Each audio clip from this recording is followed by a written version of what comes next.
Qadimda to'ylashish desak, kim bilan to'y qilish masalasini ota-onalar, cho'nglar belgilaydi yoki tonishtirish orqali to'y qilishidi.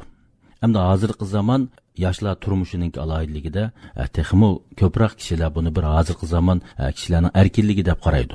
Ammo nima uchun hozirgi zamon turmushida ajrashish ahvoli nihoyat og'ir? Nima uchun bu yerda ajrashish ishlari nihoyat ko'p bo'ldi degan chog'da qanchibak muhabbatga tayinibli to'y qilgan odamlar bo'lsa, bundoq oilaning ajrashib ketish ehtimolligi cho'ng bo'ldi ekan. An'anaviy ma'nodagi, masalan, fuqarolar tunishtirgan, ota-onalar tunishtirgan, bugun gap bo'yicha aytgan chog'da ma'lum bir manfaat ostida bo'lingan to'ylarningki ajrashib ketish nisbati aksicha tuvan bo'ldi ekan. Bu yerda statistik materiallar bor. Hozir mana shaharlarda masalan Shanxun deydigan gapim bor. Tez suratda to'y qilish qanchibak qisqa vaqtda mush muhabbatga tayinib, mush hissiyotga tayinib qilingan to'y bo'lsa, statistik jihatdan ajrashib ketish ehtimolligi shunchibak yuqori bo'ldi. Endi bu yerda cho'nglarningki tonishtirishi yoki cho'nglarning fikri degan narsa bir jihatdan bir kon jamiyatdagi ishlardek tuyuladi. Ammo yana bir jihatdan qaraydigan bo'lsak, ko'nlar bu ballarning to'y ishlarini o'ylashgan chaqda teximibak aqli o'ylaydi. Teximibak manfaat nuqtasidan chiqib turib o'ylaydi. Ammo bugungi tem bo'yicha o'ylasak, ular dal aqli o'ylaganligi uchun, ular dal manfaat nuqtasidan o'ylaganligi uchun bu ikki odamning keyin uzoq vaqtgacha birga uy tutib o'tiralash ehtimolligi teximi yuqori bo'ladi.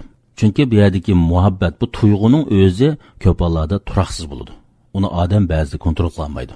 Endi nima uchun bu cho'nglarning to'y ishiga aralashish ishi hozirgi zamon yoshlarining bir erkinligi qilingan to'sqinlik yoki bir feodallik ideya deb qaraladigan chog'da, qadimda haqiqatan bu ishlarmi chekidan eshib ketgan tarafi bor.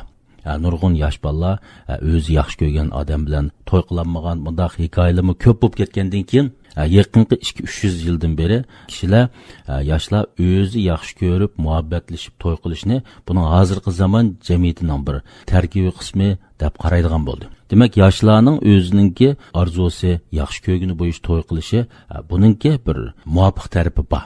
Lekin bugun demoqchi o'g'limiz cho'nglarningki aqliy tafakkur asosidagi bu ballarının to'y ishlariga aralashishi umi uncha yomon ish emas demoqchi. Cho'nglarning o'zining ballarınınki to'y ishiga aralashishi bu qadimgi vaqtlardagi nurg'un ishlar bilan berikib, bu bir qaloq ishdak, ko'ni ishdak tuyulib qolgan. Tuyulib qilib jamiyat yana bir tarafiga o'tib ketib, barliq shu boshqalarning cho'nglarning irodasi bo'yicha bo'lgan to'y yoki boshqalarning tonishtirishi bo'yicha bo'lgan to'y xuddi qaloq ishdak odam shu o'zininki orzusi bo'yicha yaxshi ko'rgan odam bo'yicha to'y qilish to'g'ri ishdak mandaq matrabga ketib qolganligi ras. Shunga bugun demoqchi o'g'limiz oilaning tig-takni aytgan chog'da mohiyati manfaat munosabati. To'lqin Qodir iqtisod munbirida 8 yillik 1500 dan ortiq dars, 300 dan ortiq kitob va boshqa mazmunlar bor. Bu mazmunlarni to'liq anglamoqchi bo'lsangiz, tövəndəki ünidar bilan aloqalashing.